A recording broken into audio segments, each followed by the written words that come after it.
Hello and welcome to PJ's academy. आज के इस वीडियो लेक्चर में हम पढ़ेंगे अमेरिकन रिवॉल्यूशन के बारे में कि ऐसा क्या हुआ उस देश में कि इतने बड़े देश ने अपनी ताकत से, अपने एकजुट होने के नाते, अपनी ताकत को पहचानने के बाद दुनिया के इतने बड़े विशाल एम्पायर, इतने बड़े एम्पायर को, ब्रिटिश क्राउन को वहाँ से उखाड़ कर फेंक दिया। लेकिन इन सबके बीच में क्या था, कंडीशंस कैसी थी वहाँ पर, कैसे लोग थे वहाँ पर, क्या तरीका था, क्या रेजीम था, हम इसके बारे में आज यहाँ पर पढ़ने वाले हैं। So before I begin this class, सबसे जो बड़ा अचीवमेंट इस क्रांति ने अचीव किया वो ये थी, they basically ended the divine rights of kingship. अब जहां पर बात किंगशिप की आएगी, मतलब वहां पर बात किसी कर रहे हैं हम लोग, मोनार्की की बात कर रहे हैं। What is the meaning of monarchy? Monarchy means rule of a king. और इसको ओवरथ्रो करके दे एस्टैब्लिश्ड अ रिपब्लिक। एक जो बेसिक डिफरेंस है रिपब्लिक में और मोनार्की में वो ये है कि रिपब्लिक में जो रूल होता है वो एक किंग द्वारा किया जाता है, लेकिन रिपब्लिक में क्या होता है? रिपब्लिक में the head of the state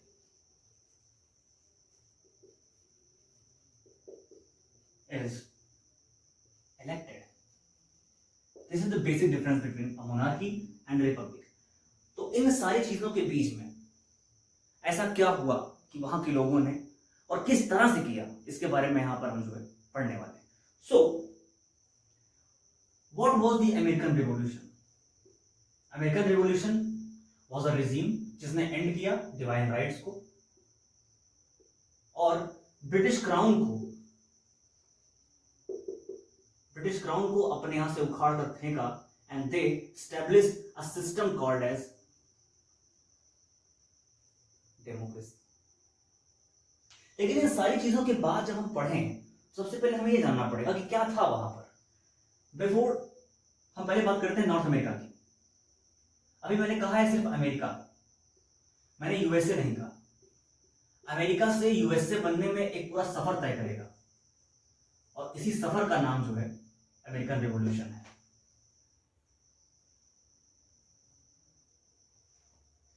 so उस अमेरिका को यूएसए बनने में एक पूरी जर्नी लगी है। हम उस जर्नी के बारे में बात करने चाहते हैं यहाँ पर। और उस जर्नी में अगर हम देखें तो हमें एक पीरियड आता है यहाँ पर, वो पीरियड का नाम है 1770। 1770 ये वो समय है जब अमेरिका का northern part, northern of America, the north America जिसे कह सकते हैं, ये कॉन्टिनेंट ओरिजिनली डिवाइड हुआ था 13 कॉलोनीज में। और इन 13 कॉलोनीज पर बेसिकली कौन रूल किया करते थे? British crown. और इस समय यहां पर कौन रूल कर रहा था? King George third. अब इन 13 कॉलोनीज में अलग अलग रेजिम थे। ये लोग इंडिपेंडेंट तो थे कुछ हद तक, लेकिन कंप्लीटली नहीं थे। अल्टीमेटली इन्हें आंसर करना पड़ता था ब्रिटिश क्राउन को, ब्रिटिश पार्लियामेंट को। लेकिन ऐसी चीजें भी हुई, वहां पर प्रॉब्लम्स हुई, उनके टैक्सेस, उनकी नीतियां, उनके रिजीम में इसने बदलाव आने शुरू हो गए, किसकी वजह से? इन 13 कॉलोनीज के लोगों ने एक मिलिट्री बनाई और मिलिट्री बना करके they fought against the British crown and ultimately defeated them.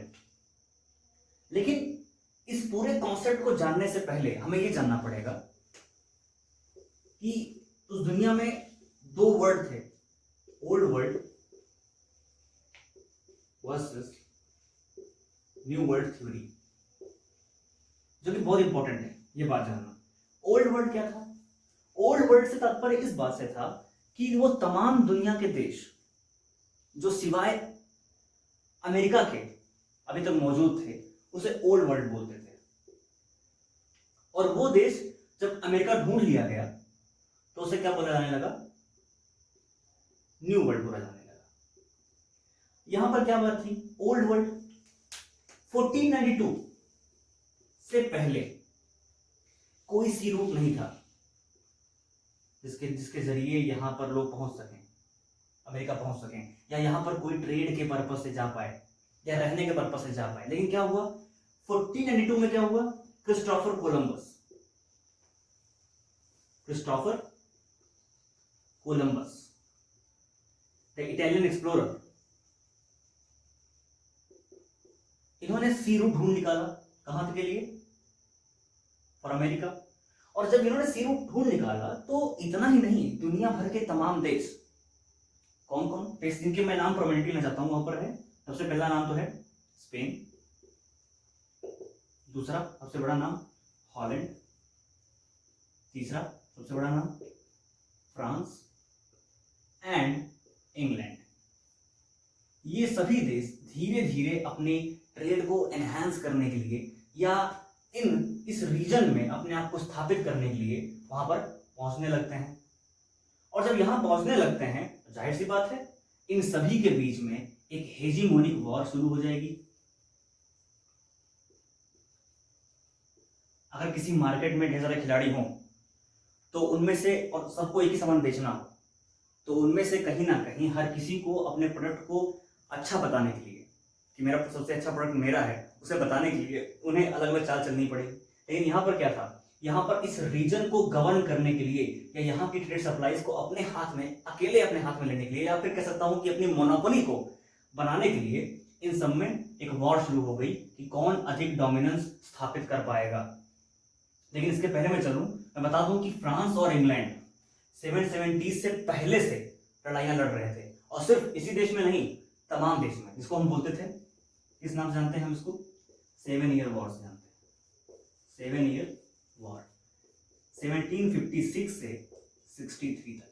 इस 7 ईयर वॉर का इंपॉर्टेंस अपनी कंट्री से भी है। इंग्लैंड और फ्रांस पूरी दुनिया में कहां कहां, यूरोप में, एशिया में, अमेरिका में, और इतना ही नहीं, अफ्रीका में भी इसके पहले लड़ाई लड़ रहे थे। क्यों? क्योंकि ये वो रीजन्स हैं जो रिसोर्सेज में क्या है, बहुत ही एनरिच्ड हैं। और इसी के नाते अपने आप को स्थापित करने के लिए, यहाँ के रिसोर्सेज को एक्सप्लॉइट करने के लिए, यहाँ से अपने सामानों को या अपने धन को या अपने रेवेन्यू को या अपने ट्रेड को और एनहांस करने के लिए यहाँ पर एक टसल चल रही थी, एक वॉर चल रहा था, जिसको हम बोलते हैं 7 ईयर वॉर। एक और बात है, इस वॉर को सही मायने में फर्स्ट ट्रू वर्ल्ड वॉर भी बोलते हैं, जो कि खत्म होता है किससे, 1763 की ट्रीटी ऑफ पेरिस से खत्म होता है। लेकिन इसी में एक और चीज आता है अभी, तो वो ये है कि 1760 वाला टाइम, जो कि हमारी हिस्ट्री, इंडियन हिस्ट्री के लिए बड़ा इंपॉर्टेंट है। क्या? Battle of Wendy wash. Battle of Wendy wash, जिसमें क्या हुआ था, जिसमें इंग्लैंड ने डिफीट कर दिया था किसे, फ्रांस को, और फ्रांस की पावर कंप्लीटली सबड्यू हो गई थी। और रिजल्ट ये रहा कि जब ये वॉर जब खत्म हो गया तो इसके बाद परिणाम क्या हुआ, परिणाम ये हुआ कि नॉर्दर्न अमेरिका के पार्ट में, नॉर्थ अमेरिका का वो हिस्सा जिसे हम आज कनाडा बोलते हैं, कनाडा से कंप्लीटली फ्रेंच को भगा दिया, फ्रेंच को ड्रोव आउट, वहां से भगा दिए गए, खदेड़ दिया इंग्लैंड ने, कहा कि भैया आप जाओ यहां से, भगा दिया उनको। और इतना ही नहीं, और भी कॉलोनीज जो वहां स्थापित थी, जैसे डच से उनकी टेरिटरीज को भी छीन लिया। जैसे आप एक नाम जानते होंगे, न्यूयॉर्क। न्यूयॉर्क जो है पहले डच टेरिटरी थी, और क्या नाम था उसका, न्यू नीदरलैंड्स। इसको छीन लिया डच से और क्या बना दिया, रिनेम कर दिया इसको न्यूयॉर्क के रूप में।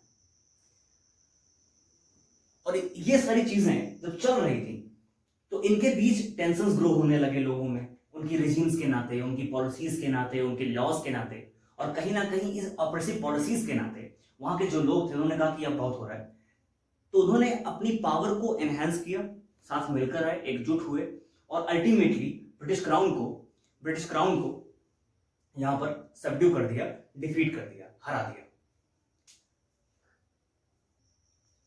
इस पूरे ओवरव्यू के बाद जो सबसे बड़ी बात समझ में हमें यहाँ आती है या समझनी चाहिए हमें, वो ये है कि क्या कंडीशन थी कॉलोनीज की। देखिए, अमेरिका वह देश है जो एक्चुअली बना हुआ है माइग्रेंट्स से। वो माइग्रेंट्स जो किस फॉर्म में थे, बेसिकली माइग्रेंट से बना हुआ है, जो यूरोप से आए हुए थे, और जो लोग बेसिकली कौन है,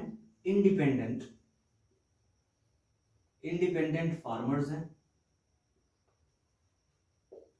ट्रेडर्स हैं, और क्या, रिलीजियसली परसिक्यूटेड हैं। ऐसे लोग जिनको धर्म के नाम पर परसिक्यूट किया गया है, परेशान किया गया है या उन पर अत्याचार किया गया है,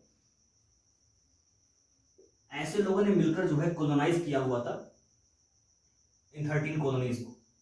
इन 13 कॉलोनीज को कॉलोनाइज करने के बाद इनके पास एक इंडिपेंडेंट इलेक्टेड असेंबली हुआ करती थी। इंडिपेंडेंट इलेक्टेड असेंबली हुआ करती थी, जिनके पास कुछ पावर तो थे, लेकिन इन्हें अल्टीमेटली आंसर करना पड़ता था ब्रिटिश क्राउन को।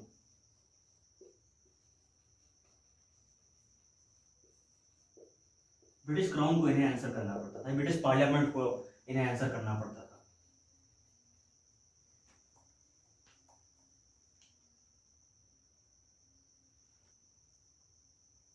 तो ब्रिटिश क्राउन को चूंकि ये असेंबली आंसरेबल हुआ करती थी, तो कहीं ना कहीं उन्हें ये लगता था कि हमारी जो रिप्रेजेंटेशन है या हमारी जो वैल्यूज हैं या हमारी जो बातें हैं, वो कहीं ना कहीं एक सेकेंडरी मीडियम से जा रही हैं। We can not ask them questions directly. तो इस वजह से कहीं ना कहीं, और जो ट्रीटमेंट उन्हें मिला करती थी इसके बदले, कि आंसर करने के बावजूद भी दे वर गेटिंग सेकेंडरी ट्रीटमेंट्स।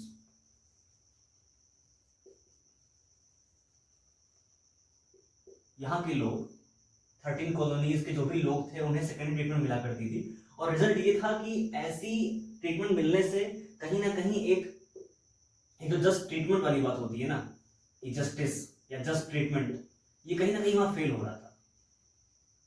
लोगों को उनके अधिकार नहीं पता है, लोगों को उनके अधिकार मिल भी नहीं रहे हैं। उन पर लगातार आप नई नई पॉलिसीज, नए नए एक्ट्स, नई नई रजीम को जो है, नए नए कानूनों को उन पर लाद रहे हो, तो उसका रिजल्ट ये हो रहा है उनके ऊपर कि उनके मन में जो भावना बन रही है ब्रिटिश पार्लियामेंट के लिए, वो नेगेटिव बन रही है। और फिर क्या हो रहा है, फिर होता है कि उसी समय क्या था, 16th सेंचुरी में, उसके पहले क्या हो गया था, age of renaissance. Age of renaissance, इससे क्या हुआ, इससे ये हुआ कि लोगों को ये पता लगा कि नए आइडियाज क्या होते हैं, रोमांटिसिज्म क्या होता है, थॉट्स क्या होते हैं, वैल्यूज क्या होते हैं, कैसे किसी कंट्री को, कैसे किसी किंग को, कैसे किसी रिप्रेजेंटेशन को, या कैसे किसी मोनार्की को रन करना चाहिए, या कैसे कोई देश का एडमिनिस्ट्रेशन रन करना चाहिए। इसके बारे में इस एज ऑफ रेनेसां, जो कि यूरोप में बड़ा पॉपुलर हुआ 16th सेंचुरी में, इसने बताया। तो इन थॉट्स की वजह से भी यहाँ की जो 13 कॉलोनीज के जो लोग थे, उनके मन में ये बातें आई कि कहीं ना कहीं हम लोग क्या हो रहे हैं, ऑप्रेस्ड हो रहे हैं, हम लोग क्या हो रहे हैं, एक्सप्लॉइट हो रहे हैं। और ये सबसे बड़ा रीजन बना कि उन सब ने जो है मिल करके, और मैं तो यहाँ तक भी कहूंगा कि कहीं ना कहीं इस पूरे रिवोल्यूशन में अगर देखा जाए, क्योंकि उन 4 कंट्री जिनकी मैंने बात की पहले ही आपसे, स्पेन, हॉलैंड, फ्रांस, इंग्लैंड, इन चारों कंट्रीज में से जब बात क्रांति की, क्योंकि मैंने आपसे पहले कहा कि England was the most powerful among these 4, तो उसमें हुआ क्या, अब इन चारों में से जब ये सबसे पावरफुल निकला, तो इन चारों ने कहा कि भैया हमने तो उन्होंने निकाल के बाहर फेंक दिया है। तो इन्होंने भी, सबसे इंपॉर्टेंटली फ्रांस ने भी इन 13 कॉलोनीज के लोगों का सपोर्ट किया, और अल्टीमेटली इन सबकी हेल्प से कहीं ना कहीं, किसी ना किसी फॉर्म में, इन सबकी हेल्प ने इंग्लैंड को वहां से कंप्लीटली उखाड़ कर बाहर फेंक दिया था, ब्रिटिश क्राउन को वहां पर उखाड़ करके बाहर फेंक दिया था। लेकिन इन सारे कारणों के बीच में ये जो बड़े कारण है कि सेकेंडरी ट्रीटमेंट मिलना, जस्ट ट्रीटमेंट नहीं मिलना, उन्हें ज्ञान हुआ कि क्या वैल्यूज होती हैं, कैसे कोई गवर्नमेंट रन करनी चाहिए through this age of renaissance, कि आइडियाज क्या होते हैं, मॉडर्न वैल्यूज क्या हैं, और जाहिर सी बात है कि इन चारों कंट्रीज में से जो भाव थे इन सबके अपने आपस में, जो लड़ाई लोग लड़ रहे थे आपस में, इन सब की वजह से भी एक बड़ा स्टेप जो मैं कह सकता हूँ ये है कि सबने मिल करके हेल्प किया 13 कॉलोनीज के लोगों को, एंड दे अल्टीमेटली सबड्यूड और they drove out the British crown from America.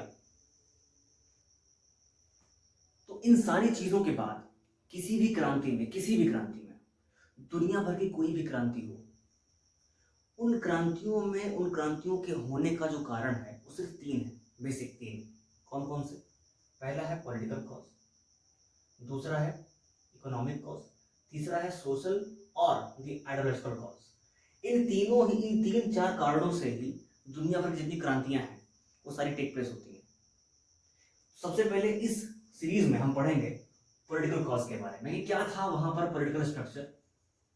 जैसा मैंने आपको पहले बता दिया कि 13 कॉलोनीज में इलेक्टेड असेंबलीज तो थी लोकली, लेकिन उनको अल्टीमेटली आंसर करना पड़ता था ब्रिटिश क्राउन को। तो यहाँ पर जो पहला जो पॉलिटिकल कॉज है ये है, सबसे बड़ा रीजन ये है कि there was no representation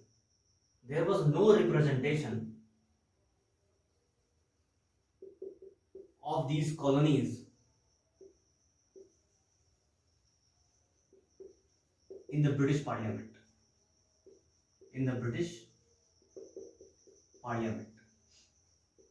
British parliament के अंदर इन 13 कॉलोनीज में किसी का भी रिप्रेजेंटेशन नहीं था। ये सबसे बड़ा रिसेंटमेंट था, सबसे बड़ा दुख था उन सभी लोगों का कि आप हमें गवर्न करने आए हैं,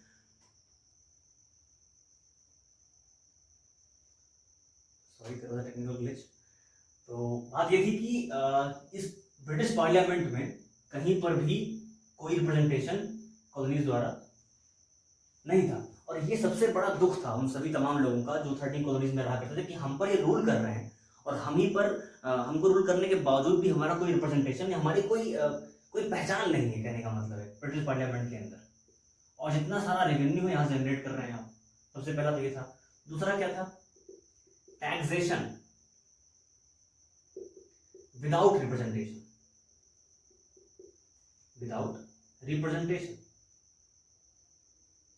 कि हमारा कोई रिप्रेजेंटेशन नहीं है किसी पार्लियामेंट के अंदर, कोई हमारा रिप्रेजेंटेटिव नहीं है हमारे लिए बात करने वाला वहां पर, और इसके बावजूद भी जितना सारा टैक्स है आप हमसे जो है ले रहे हैं। तो कहीं ना कहीं ये एक मेजर कॉज था और ये एक इंपॉर्टेंट कॉज भी बन गया। क्यों? क्योंकि एक बहुत ही फेमस स्लोगन, कौन सा? नो टैक्सेशन विदाउट रिप्रेजेंटेशन, जो कि बड़ा ही फेमस स्लोगन है अमेरिकन रिवॉल्यूशन का, जो यहीं से आता है। तो वहां के लोगों ने कहा कि भैया ऐसा है कि जब हमें आप रिप्रेजेंट नहीं करते हो तो हम भी आपको कोई भी टैक्स देने वाले नहीं। तीसरा कॉज, रिसोर्स ड्रेनिंग।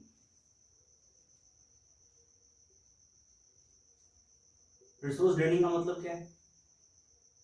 कि जो कोई रिसोर्सेज जिस फॉर्म में भी अवेलेबल हैं अमेरिका के अंदर, उन सभी का इस्तेमाल कर रही है ब्रिटिश क्राउन। क्यों कर रही है? क्योंकि मैंने आपसे पहले ही कहा कि ब्रिटिश क्राउन वो मेजर पावर ब्लॉक था पूरी दुनिया का, जिसने अपनी स्ट्रेंथ को, अपनी ताकत को मजबूत करने के लिए लड़ाइयां लड़ी, और इन लड़ाइयों में बहुत सारा पैसा खर्च हुआ। और बहुत सारा पैसा खर्च होने के नाते ये ऐसी कंट्रीज जो रिसोर्स रिच कंट्रीज थी, अमेरिका, अफ्रीका, एशिया, इन सारी कंट्रीज में से जा करके अपनी कॉलोनीज बना करके वहां पर नए नए टैक्सेस ला करके उसे एक्सप्लॉइट करती थी, ताकि उनका जो भी पैसा खर्च हुआ है in the form of war या जिस लड़ाई में या जो जंग लड़ रहे हैं वो लोग, जो पैसा वहां पर खर्च हो रहा है उनका, वो किसी भी फॉर्म में वहां पर फिर से रिपे हो सके, फिर से उसे वो लोग फुलफिल कर सके। तो यहां पर भी वही चल रहा था। ये 3 मेजर कॉज थे। इसके बाद चौथा कॉज क्या है? प्रोटेस्ट। प्रोटेस्ट में सबसे पहला नंबर आता है नाम बोस्टन टी पार्टी का। बहुत ही फेमस इंसिडेंट था बोस्टन टी पार्टी। टी पर जो है टैक्स छोड़ा नहीं था, तो लोगों के मन में गुस्सा था, तो ब्रिटिश क्राउन ने किया था कि टी के ऊपर टैक्स लगा रखा था। और ये टी जो है एक ऐसा प्रोडक्ट है जनरली जो लोग यूज ही करते हैं। तो इसकी वजह से क्या हुआ कि जब उनका बेड़ा जो है जहाज का, इसमें बड़ा नाम भी आता है सैमुअल एडम का, सैमुअल एडम्स, एक बड़ा नाम है अमेरिकन हिस्ट्री में। क्या हुआ था कि जब जहाज खड़ा था इनका शिप, समंदर में खड़ा है और उसमें कार्टन्स रखे हुए हैं टी के, और जितने उतारने वाले या जो काम करने वाले लोग हैं वहां पर मिडिल क्लास पीपल हैं, ठीक है, उन्होंने क्या इस टी कार्टून को उठाया वहां से, और उठाने के बाद जो है इसे उठाकर पानी में फेंकना शुरू कर दिया। और इसे ही बोला गया एक फेमस टर्म जो यूज करते हैं हम बोस्टन टी पार्टी के रूप में, इन द ईयर 1773। इस पूरे वाकये में अगर हम देखें तो ये था प्रोमिनेंटली, ये सारे जो पार्ट हैं, कोई रिप्रेजेंटेशन ना होना, कोई टैक्सेशन करते रहना बिना किसी रिप्रेजेंटेशन के, रिसोर्सेस को उनके ड्रेन करते रहना, और बाद में ये बोस्टन टी पार्टी से छोटे मोटे जो रिवोल्ट्स है मैं कह सकता हूँ, वो कहीं ना कहीं एक बड़े रिवोल्ट की तरफ इशारा कर रहे थे। और ये पहला कॉज था जो इस पूरे क्रांति के टाइम में वहां पर था। कॉजेस की लिस्ट में दूसरा नंबर है इकोनॉमिक कॉज का। इसमें क्या हुआ? सबसे पहली बात, एक्सपोर्ट लिमिटेशन की बात करते हैं। ब्रिटिश क्राउन ने कहा कि कोई भी प्रोडक्ट, खासकर कौन कौन से, शुगर, टोबैको एंड कॉटन, ये सिर्फ और सिर्फ एक्सपोर्ट किए जाएंगे इंग्लैंड। क्यों? क्योंकि ये मेजर रॉ मटेरियल्स हैं, इनका बहुत डिमांड है बाकी की दुनिया में।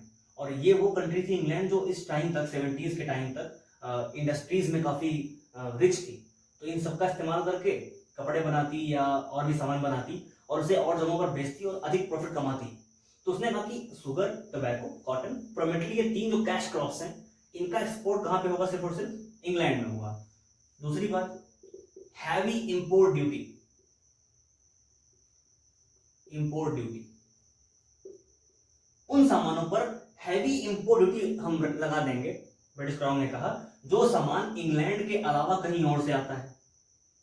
कोई और कॉलोनी अगर कोई सामान यहां पर ला रही है तो उसे एक्स्ट्रा पैसे खर्च करने पड़ेंगे, या कह सकते हैं कि एक्स्ट्रा टैक्स देना पड़ेगा अगर अपना सामान जो है इस रीजन में, खासकर अमेरिका में लाना है।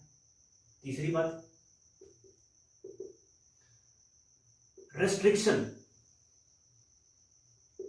Restriction on industrialisation. उन्होंने कहा कि लोकल्स को बिल्कुल भी परमिशन नहीं है कि वो ऐसी किसी इंडस्ट्री में अपने आप को इन्वॉल्व करें, या ऐसी कोई इंडस्ट्री जो कॉटन, टोबैको या इन ऐसे किसी भी क्रॉप में अपने आप को डालती है, रखती है, वो इंडस्ट्रीज बिल्कुल भी यहां पर यूज में नहीं रहेंगी। चौथा, स्टैंप ड्यूटी, सबसे इंपॉर्टेंट, स्टैंप ड्यूटी। एक एक्ट लेकर आए, कौन सा एक्ट? स्टैंप एक्ट लेकर आए अमेरिका में ब्रिटिश क्राउन। कौन सा था? Stamp act of 1765। इसने यह कहा कि कोई भी लीगल डॉक्यूमेंट जब तक कि उस पर एक स्टैंप नहीं लगा होगा, लीगल नहीं माना जाएगा। स्टैंप का मतलब ये था, इसके थ्रू ये लोग क्या करना चाह रहे थे कि जो इन्होंने पैसा वेस्ट या पैसा इनका जो खराब हुआ था या वेस्ट हुआ था 7 ईयर वॉर के टाइम पे, उस पैसों को इस स्टैंप एक्ट के जरिए ये लोग दोबारा गेन करना चाह रहे थे। तो इन्होंने कहा कि कोई भी कमोडिटी हो उस पर मैंडेटरी है कि आपको एक स्टैंप लगाना ही पड़ेगा। और स्टैंप लगाने का मतलब क्या था कि हर लीगल डॉक्यूमेंट तभी लीगल माना जाएगा जब तक कि उस पर क्या है? स्टैंप लगा हुआ है। बिना इस स्टैंप के वो डॉक्यूमेंट लीगल नहीं माना जाएगा। तो ये कहीं ना कहीं एक बड़ा ही ऑप्रेसिव मेथड था जो ब्रिटिश क्राउन ने यूज किया था अमेरिकन के ऊपर, कि कोई भी डॉक्यूमेंट को बिना स्टैंप लगाए आप यूज नहीं कर सकते। और इन स्टैंप्स की वैल्यू जो है काफी हाई रहा करती थी, और ये किसी नॉर्मल लेमैन आदमी के लिए बड़ा ही क्या था? कठिन था इसे अचीव करना। इन सबके बाद पांचवा, कि वहां पर कोई भी लैंड प्रॉपर्टी, लैंड ओनरशिप का एक बहुत बड़ा कॉन्सेप्ट है वहां पर। इन्होंने कहा कि कोई भी लैंड कोई भी अमेरिकन होल्ड नहीं कर सकता, ठीक है? हम ब्रिटिश क्राउन उसके सही मायने में मालिक हैं और हम उसे रेंट करेंगे इनको। और जहां पर बात आती है रेंट की, आप समझ जाइए, वहां पर बात आएगी रेवेन्यू की। और रेवेन्यू जनरेशन के लिए इस तरह से रेंट का स्ट्रक्चर बनाया जाएगा कि वहां से सिर्फ और सिर्फ क्या हो, फायदा हो, और फायदा किसे होगा, सिर्फ और सिर्फ ब्रिटिश क्राउन को होगा। ये मेजर कॉजेस थे, इकोनॉमिक कॉजेस थे, जिसकी वजह से वहां के लोगों में रिसेंटमेंट, जिसकी वजह से वहां के लोगों में ये रिवोल्ट करने की जो ताकत थी वो धीरे धीरे आनी शुरू हो गई थी। इकोनॉमिक कॉज के एक और पर्सपेक्टिव को मैं यहाँ पर आपके साथ शेयर करना चाह रहा हूँ, वो ये है कि नॉर्दर्न पार्ट ऑफ अमेरिका जो भी है, जिस कॉन्टिनेंट की हम बात कर रहे हैं, जब वहां पर ये ब्रिटिशर्स आए तो एक्चुअली क्या हुआ कि वहां का जो ये अटलांटिक कोस्ट के अराउंड जो भी कंट्रीज हैं, हुआ क्या कि इस नॉर्दर्न हिस्से में और इस साउदर्न हिस्से में बहुत सी डिफरेंसेस आने शुरू हो गए थे, बड़े ही भेदभाव, बड़ी डिस्पैरिटी आनी शुरू हो गई थी। कैसे? नॉर्दर्न हिस्सा अमेरिका का वो हिस्सा था जो बेसिकली मैन्युफैक्चरिंग या इंडस्ट्रीज कौन कौन सी बड़ी इंडस्ट्रीज जो उसमें बड़ी फेमस थी, शिप बिल्डिंग और क्या, फिशिंग, इनमें एनहांस होने लगी थी, इनमें बढ़ने लगी थी। और ये साउदर्न हिस्सा जो था अमेरिका का, ये बेसिकली एग्रीकल्चर और इससे संबंधित काम जो है अलाइड सेक्टर्स में काम कर रहा था। तो हुआ कि जाहिर सी बात, क्योंकि इनकी डिमांड अधिक है मार्केट में, इनकी कंपेटिवली कम है और इन पर अधिक रेस्ट्रिक्शंस हैं, तो हुआ क्या, इस रीजन में ये रीजन तो ग्रो करने लगा, ये रीजन तो एनहांस करने लगा, ग्रो करने लगा, एनरिच होने लगा, लेकिन ये रीजन कहीं ना कहीं यहाँ पर शुरुआत किसी हो गई थी, फ्यूडलिज्म की शुरुआत हो गई। फ्यूडल लॉर्ड्स आने लगे थे जो लैंड को गवर्न करने लगे थे, लैंड की ओनरशिप को जो है चेंज करने लगे थे। फिर वहां पर क्या आता है बाद में, मैं बाद में इस पर आऊंगा, आपको एक टॉपिक पे, एक नए टॉपिक पर आपको मैं जो है यहाँ पर रिजॉल्व करूंगा, वो है topic American civil war.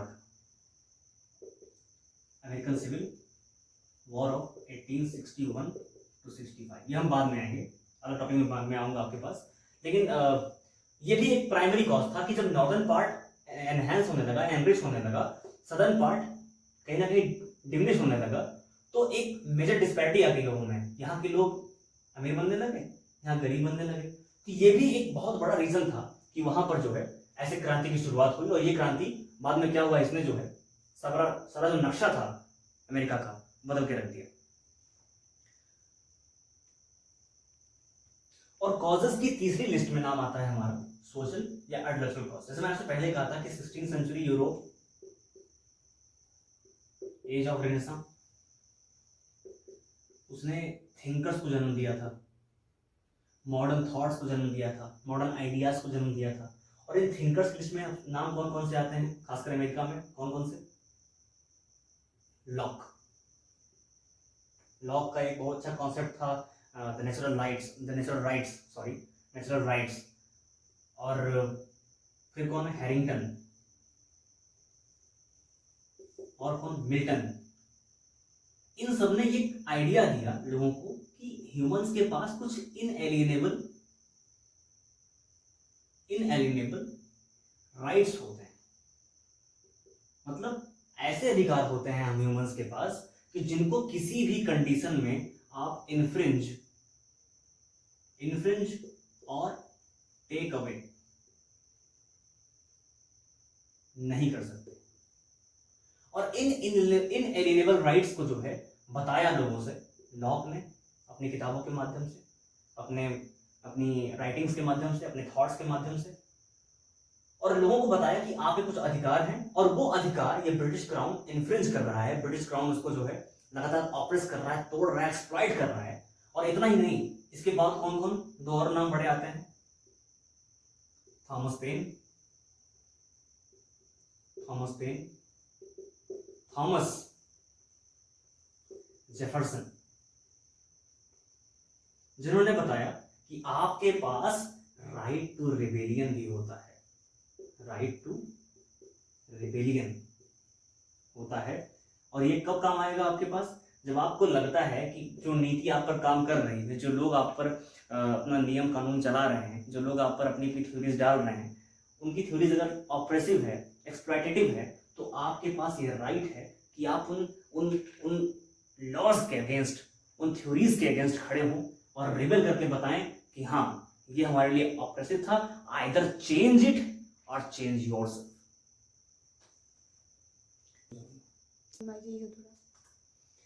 Okay, तो कोर्स ऑफ वॉर की बात करते हैं या कोर्स ऑफ रिवोल्यूशन की बात करते हैं। जब इतना सब कुछ हो गया, इतना लोगों ने टॉर्चर सहा, इतना लोग एक्सप्लॉइट होने लगे, तो फिर क्या हुआ?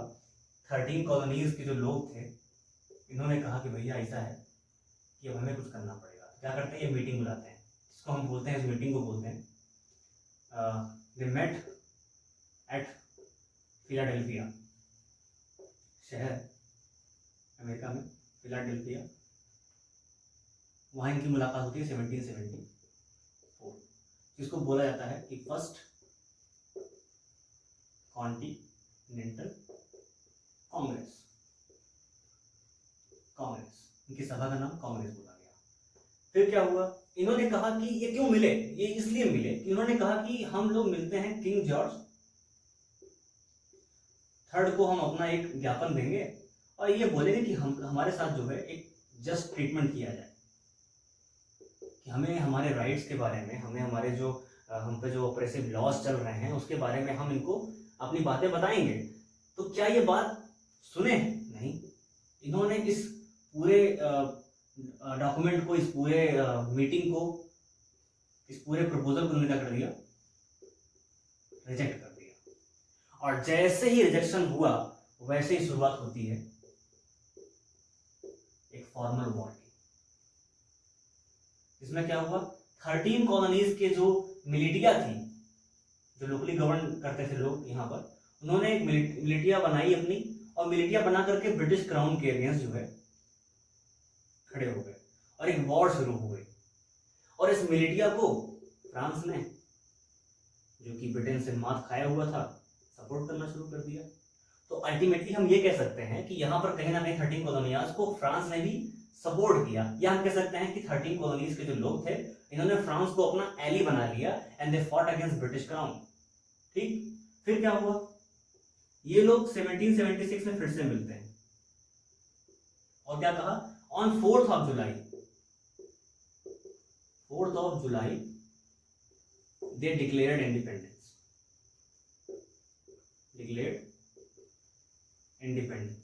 कहा कि हम अब इंडिपेंडेंट हैं, हमें आपसे कोई मतलब नहीं है, और अब आप जो है कहीं ना कहीं हम पर इस तरह के ऑपरेसिव रूल नहीं लगा सकते हैं। फिर क्या हुआ? इसके बाद सबसे बड़ी बात यह हुई कि इनएलिनेबल राइट्स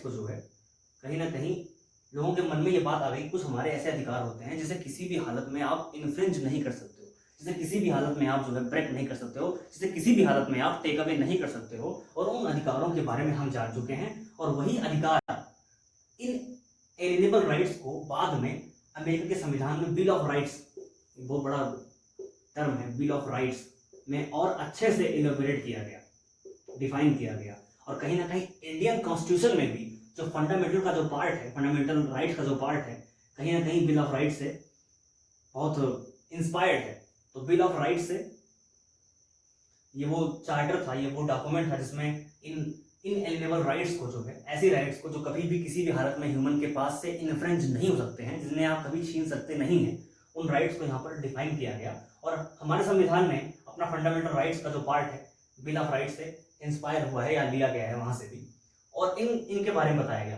बाद में क्या हुआ? बाद में ये हुआ कि एक फॉर्मल वॉर होने लगी थी, और उस फॉर्मल वॉर में कॉलोनीज की तरफ सबसे बड़ा नाम जो आता है जॉर्ज वॉशिंगटन का, जो कि पहले राष्ट्रपति चुने गए यूएस के। जॉर्ज वॉशिंगटन ने ही डिफीटेड एक और बड़ा नाम, लॉर्ड कॉर्नवालिस को हरा दिया इन द ईयर 1781। 1783 में क्या हुआ? Treaty of Paris. तो 1783 में ट्रीटी ऑफ पेरिस हो जाती है वहां पे, और ट्रीटी ऑफ पेरिस में चूंकि भाई हार चुके थे, ब्रिटिश क्राउन हार चुका था, तो उसने कहा कि अब ये वॉर जो है फॉर्मली एंड कर दिया गया। लेकिन और यहां से जो है America was declared independent, yes. लेकिन इन सारी चीज़ों के दौरान कुछ ऐसी चीज़ें भी थी जो गेन किया अमेरिका ने, और वो गेन सिर्फ गेन अकेले, it was not a gain of only the America, it was a gain of whole over the world. हम उनके बारे में बात करते हैं। सबसे बड़ी बात जो हम यहाँ से सीखने को मिलती है, हमें जो इंस्पायर करती है, देखिए कोई भी क्रांति अगर लोगों को इंस्पायर नहीं कर रही, तो वो क्रांति अगर लोगों को इंस्पायर नहीं कर रही है, तो कहीं ना कहीं उस क्रांति का महत्व खत्म होने लगता है। जैसे मैं एग्जांपल देता हूँ आपको, ईरानियन रिवॉल्यूशन ऑफ 1979, उस क्रांति में कहीं पर भी कुछ भी इंस्पायरिंग नहीं था। एक ऑर्थोडॉक्स रेजीम अपने आप को थोप रहा था लोगों पर, इसलिए उसे हम क्रांति के रूप में नहीं मानते। लेकिन यहाँ पर क्या था, यहाँ पर कुछ सिग्निफिकेंसेस थे। पहला कि दुनिया को रिपब्लिक का ज्ञान हो रहा था, रिपब्लिक होता क्या है। दूसरा क्या होता है, एस्टेब्लिशमेंट ऑफ डेमोक्रेसी। देखिए डेमोक्रेसी की मैं यहाँ बात कर रहा हूँ, लेकिन यहाँ पर भी डेमोक्रेसी परफेक्ट नहीं थी। क्यों? क्योंकि यहाँ अभी भी निग्रोज को, जैसे अभी आप लोगों ने कुछ दिन पहले देखा था, बहुत फेमस था, ब्लैक लाइव्स मैटर की बात चल रही थी, जिसमें बड़े बड़े या दुनिया भर के तमाम लोगों ने इस पर एक ट्रेंड चला रखा था ट्विटर पे कि black lives matter, black lives matter. तो ये नेग्रोज एंड विमेन, इन दोनों लोगों को, नेग्रोज मतलब क्या है, black people, blacks, in Negroes and women were denied the voting rights। इसलिए मैं अभी भी कह रहा हूँ कि ये डेमोक्रेसी तो थी लेकिन परफेक्ट नहीं था। लेकिन इसने लोगों को ये बता दिया था, कहीं ना कहीं इस क्रांति ने लोगों को बता दिया कि आप, रिपब्लिक का मतलब क्या होता है, डेमोक्रेटिक वैल्यूज क्या होती हैं, और आप किसी भी रिजीम के अगेंस्ट खड़े हो सकते हैं अगर वो आपके इनएलिएनेबल राइट्स को इन्फ्रिंज कर रहा है, कट कर रहा है। और ये वो राइट्स हैं जो हर एक ह्यूमन को डिवाइन रूप में मिली होती हैं, और उसे किसी भी हालत में इन्फ्रिंज नहीं कर सकते। तो बेसिकली इतनी लड़ाइयाँ लड़ने के बाद जो है, इतना कुछ देने के बाद कुछ और चीज़ें भी हैं, जैसे फॉर एग्जांपल फेडरलिज्म की बात हम करते हैं, ये भी यहीं से आता है। सबसे बड़ी कंट्री है फेडरल कंट्री, यूएस। पांचवा सबसे बड़ी बात यह है कि सेपरेशन ऑफ पावर की बात हम करते हैं कि कैसे पावर सेपरेट होती है। तो ये सारे नोशंस जो है हमें अमेरिकन रिवॉल्यूशन में देखने को मिलते हैं। इतना ही नहीं कि 13 कॉलोनीज जो है इस लड़ाई के बाद क्या बन गई थी, 50 कॉलोनीज बन गई थी, ठीक है। जैसे 50 स्टेट्स थे, एक्चुअली कॉलोनीज नहीं थी, स्टेट्स बन गए थे, सॉरी। और ये स्टेट्स आज USA के नाम से जाने जाते हैं, the United states of America. तो बेसिकली ये था चैप्टर मेरी तरफ से अमेरिकन रिवॉल्यूशन का। एक ओवरव्यू था एक्चुअल में, एक फास्ट रिवीजन था मेरी तरफ से, बाइलिंगुअल। और कहीं ना कहीं अगर आपको ये वीडियो अच्छी लगी हो तो लाइक करिए, कमेंट करिए, सब्सक्राइब करिए। मैं ऐसे और अच्छे वीडियोज़ के साथ आपके सामने आता रहूँगा। Thank you so much.